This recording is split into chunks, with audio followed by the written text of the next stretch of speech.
Olá! Para concretizar o negócio e ter todas as garantias, é preciso firmar um contrato com cláusulas que definam bem os direitos e os deveres dos envolvidos.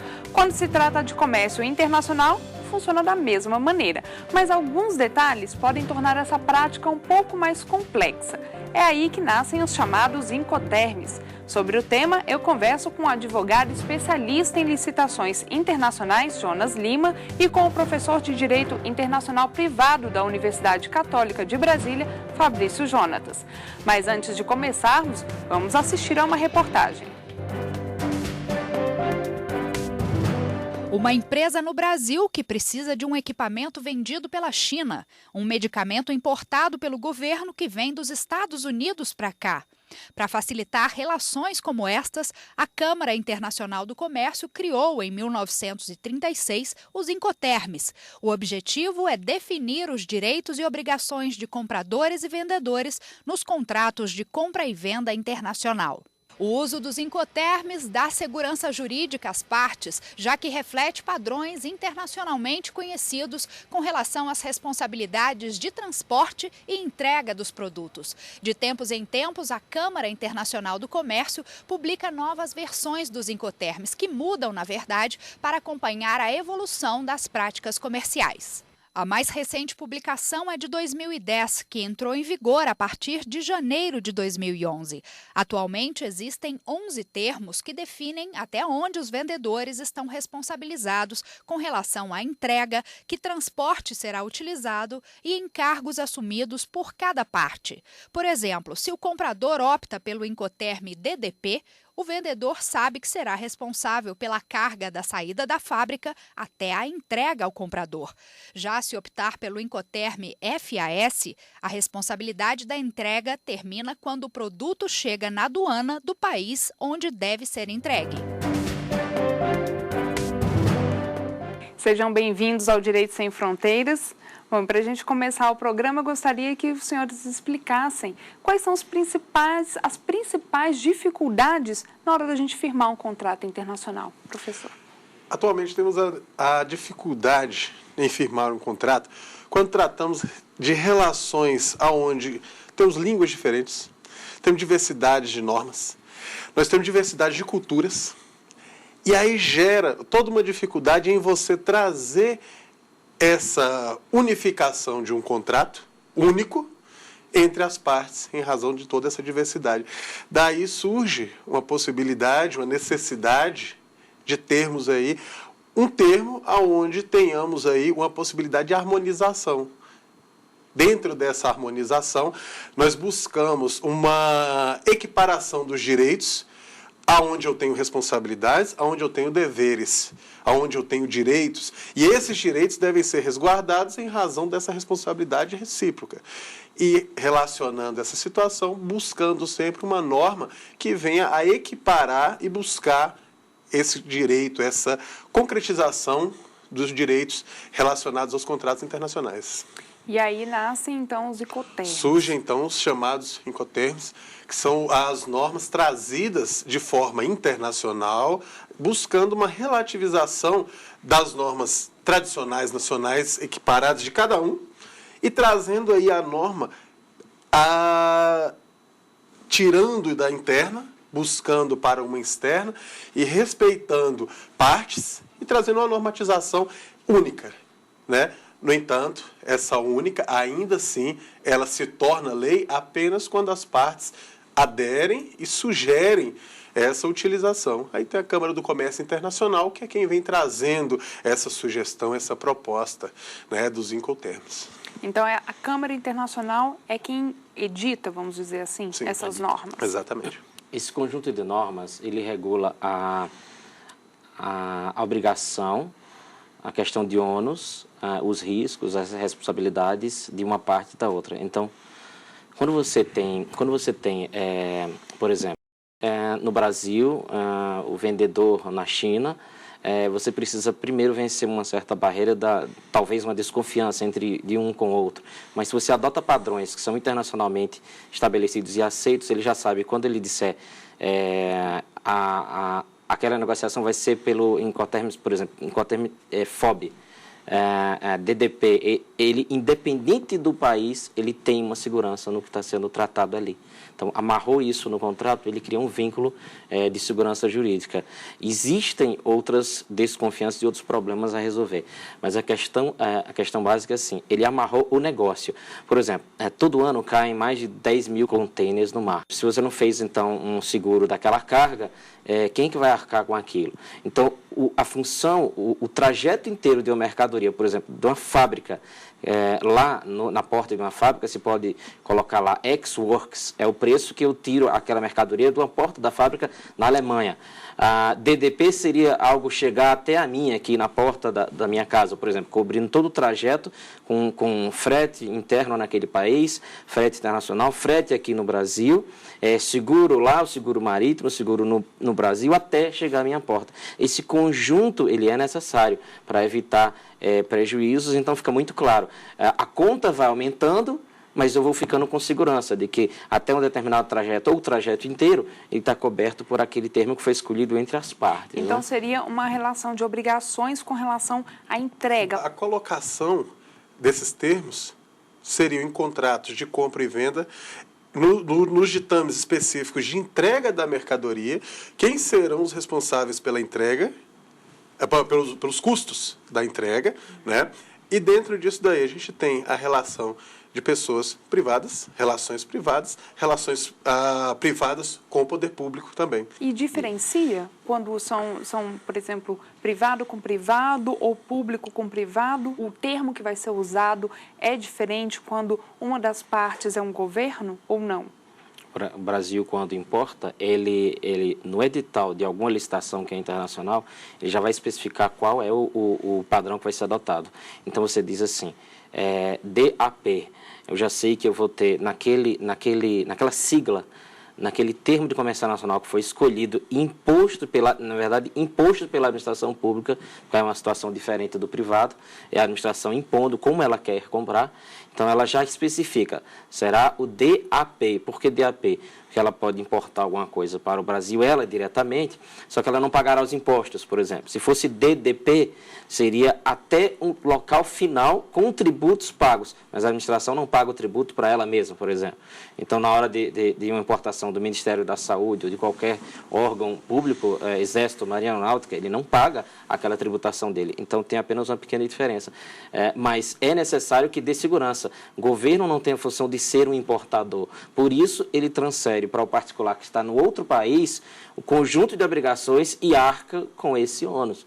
É mais seguro contratar o conjunto e trazer essa importação até aqui, pagando por ela, mas quem se responsabiliza para providenciar tudo é o exportador lá no outro país. No privado, a gente já tem uma relação de contrato, como um acordo entre as partes, aonde deverá ser escolhida a melhor forma, e dentro dessa relação entra até o valor do produto, uma vez que o valor do produto ele vai ser relacionado de um valor específico, se eu for buscá-lo.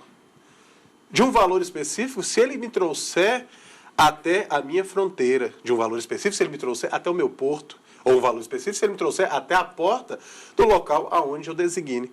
Então, eu tenho todos os valores agregados ao produto em relação aos incoterms aceitos e acordados. E essa relação vem trazendo uma situação bem interessante, que é, dentro do valor do produto, eu vou ou não agregar frete, transporte, todo o desembaraço aduaneiro, todo o desembaraço relacionado à exportação.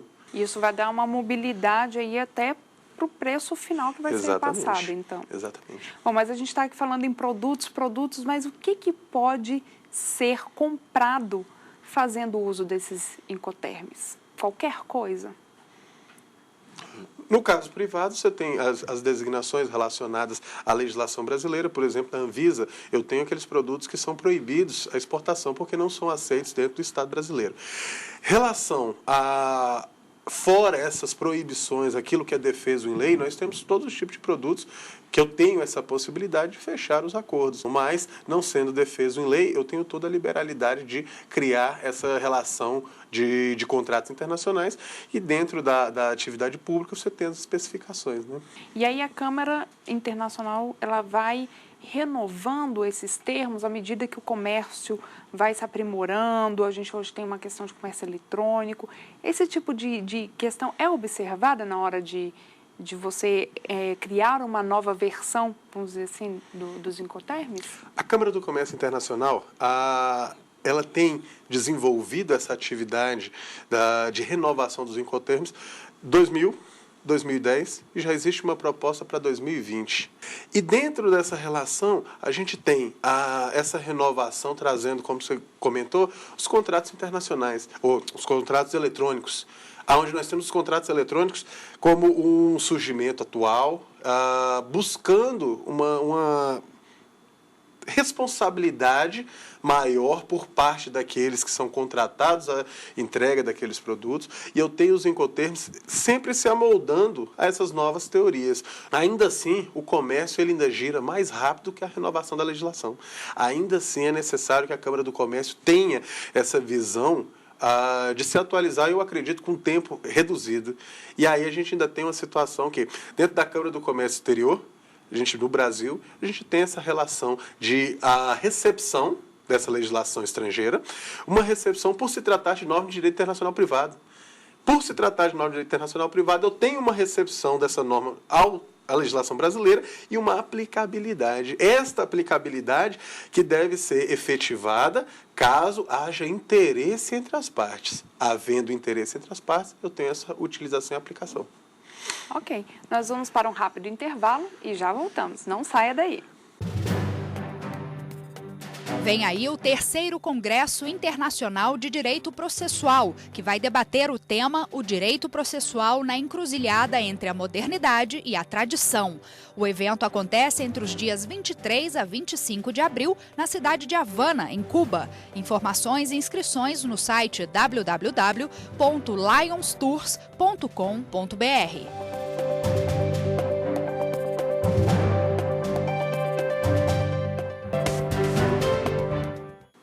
O Direito Sem Fronteiras está de volta e hoje nós estamos falando sobre os Incoterms. Bom, professor Jonas, a gente conversava no primeiro bloco sobre algumas questões que são exigidas pela legislação brasileira na hora de importar. Mesmo fazendo uso desses Incoterms, uma empresa que está no exterior e que está trazendo alguma coisa para o Brasil, ela precisa observar essas exigências e o que precisa ser observado? Aquele conjunto de normas que regem essas relações entre importador e exportador só resolvem parte da situação. Você precisa observar o direito regulatório. Então, no regulatório e na área, por exemplo, aduaneira, você vai ter que considerar, existem 16 anuentes de comércio exterior no Brasil.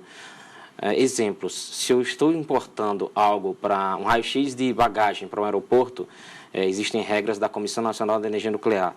Se eu estou importando um raio-x para um hospital, regras da Anvisa. Se eu estou importando armas, não passa sem a anuência do Exército. Se eu estou importando alguma coisa relacionada, por exemplo, a um pó que possa ser transformado em algo como uma droga, não pode ser trazido para o Brasil sem a anuência da Polícia Federal. Então, tem que compreender dois lados. Uma é a negociação entre importador e exportador com o ditame das condições de comércio internacional que vão ser escolhidas. Uma condição vai ser colocada lá para aquele contrato, mas também a parte de respeitar o direito regulatório do Brasil para entrar com esses produtos. Ou talvez não entrar se aquilo for proibido, né? Ou com determinada diferença de condições, alguma proteção do mercado brasileiro, enfim, algumas situações como essa. Quando o governo faz uso desse tipo de termos, como os Incoterms, e alguma questão não é cumprida, como é que o governo brasileiro vai trabalhar com isso? Para quem reclamar? Existe algum órgão internacional, algum organismo a quem recorrer? É a lei do Brasil que vale? Como é que isso é especificado dentro desses contratos? Entre a relação, por exemplo, dois particulares, é muito comum que estabeleçam ou o país dele ou o Brasil como competente para a solução dos conflitos, estabelecem se a arbitragem ou como vai ser resolvido aquele conflito. Mas na área de governo, o edital de uma licitação internacional ou contratação de direito internacional, ela já especifica isso. Então, obrigatório ter a presença de uma pessoa no Brasil que assinará documentos e responderá para a empresa estrangeira que é a exportadora de alguma coisa para o governo. Então, tem uma segurança jurídica. O governo só firma contrato dessas importações diretas com um representante no Brasil. Pode ser uma pessoa física, apenas uma pessoa física, mas é o representante dele legal no Brasil. E por esse representante, ele pode receber notificações administrativas, oficial de justiça, pode responder para todos os fins, se o contrato não for cumprido. Então, tem uma segurança jurídica talvez até bem mais forte do que a relação entre os particulares. E é obrigatório, professor Fabrício, fazer o uso desses incoterms na hora de fazer uma importação ou o comprador pode optar por não fazer uso deles? Quando a gente fala de contrato internacional entre partes de direito privado, a gente sempre trabalha com essa relação de comum acordo, onde as partes decidem, como o professor colocou, a relação de arbitragem. A gente tem dentro do contrato, é necessário que eu tenha as chamadas cláusulas compromissórias, onde as partes decidem um foro competente para dirimir aquelas questões e a relação de arbitragem. Quem será o árbitro? Quem será o órgão competente para realizar aquela arbitragem? Isso aí é relação entre as partes. Dentro dos incoterms, a gente tem uma relação de obrigatoriedade só a partir do momento que você contrata. E aí, dentro das teorias de direito civil, você tem a relação de contrato, onde aquele contrato ele faz lei entre as partes, aí eu tenho essa obrigatoriedade. No entanto, para que eu venha eu não tenho uma obrigatoriedade de utilizar os incoterms dentro do meu contrato. Então, isso aí vai ser uma decisão entre partes. Como o professor falou, eu tenho uma relação de segurança jurídica. Daí surge a necessidade e o interesse das partes em ter essa segurança resguardada.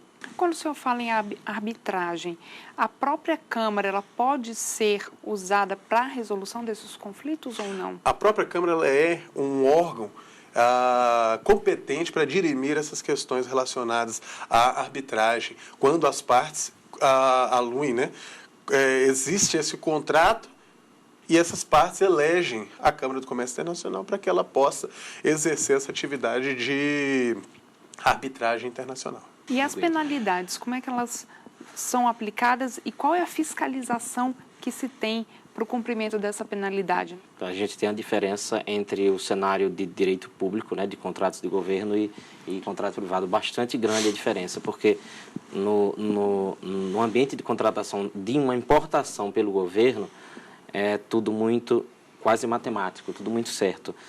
Tem uma pessoa no Brasil, vai responder, as cláusulas já estão no contrato, que aliás já estavam no edital de uma licitação quando ela foi lançada.